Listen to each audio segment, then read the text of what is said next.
Ẹ kú dédé àsìkò gbogbo ibi tí ẹ ti ń gbọ́ mi nílé lóko tàbí lẹ́yìn odi. Ẹ jẹ́ kí á gbàdúrà. Bàbá ayérayé, a ṣe yín lọ́ba fún àánú ńláńlá àti orí ọ̀fẹ́ tí ó tayọ. A dúpẹ́ fún ojú rere tí kò wọ́pọ̀ tí ẹ fi mú wa rí ọjọ́rú tí ó gbẹ̀yìn oṣù kẹta. Gbogbo ìyìn àti ọlá ni forúkọ yín fún àánú ńláńlá yín nínú ayé wa. Olúwa ẹ gbọ́ ọpẹ́ wa. Ọ̀rọ̀ náà tá ò gbéyàwó lẹ́ni kó ṣe ayé àti ọkàn wa ní rere, kó má ṣe lòdì sí wa ní ọjọ́ ìdájọ́. Tí ó ti àgbàdúrà ní orúkọ Jésù Olúwa wa. Àmín àmín ní orúkọ Jésù.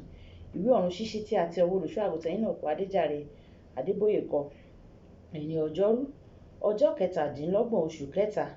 Àkòrí tí a ó gbéyàwó sọ wípé ìwọ kò gbọdọ̀ jalè. Ìwọ kò gbọdọ̀ jalè. A mú àkósórí wa nínú ìwé Ẹ́xódù orí 20 ẹsẹ̀ 15. Ẹ́xódù orí 20 ẹsẹ̀ 15. Ìwọ kò gbọdọ̀ jalè. Nígbà tí a mú bíbélì kíkà wa nínú ìwé Éfésù orí 4 ẹsẹ̀ 17 títí dé 18.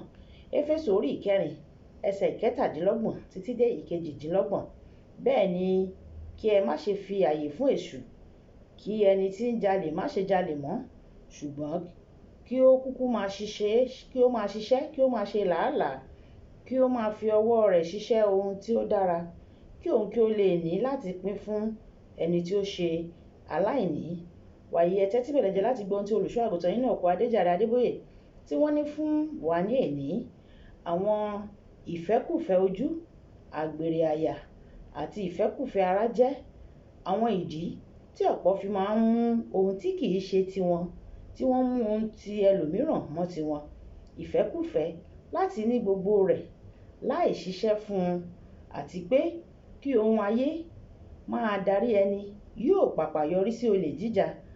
Ọlọ́run fẹ́ kí o ní ohun gbogbo ní ànító àti àníṣẹ́kù lóòótọ́, ṣùgbọ́n ní ọ̀nà tirẹ̀ àti ní àkókò tirẹ̀ ni o.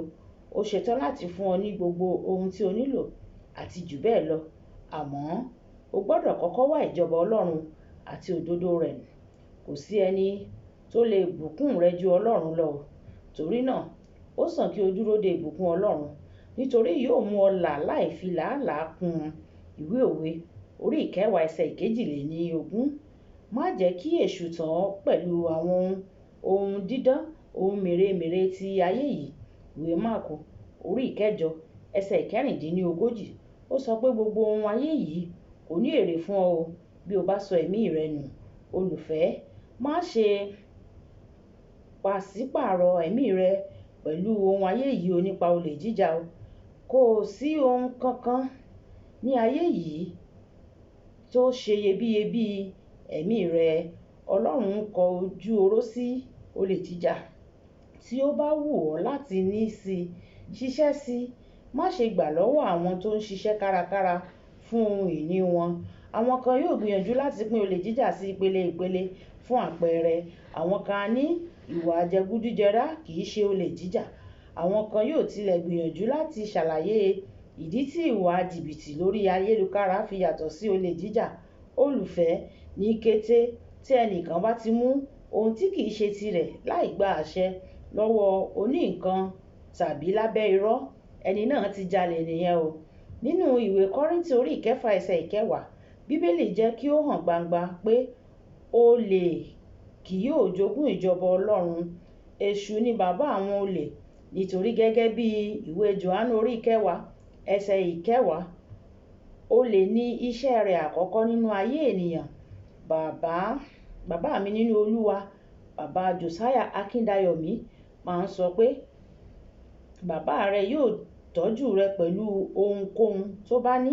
Tí Ọlọ́run bá jẹ́ bàbá rẹ, yóò fi ìwòsàn, ìbùkún àti ẹ̀mí gígùn tọ́jú rẹ.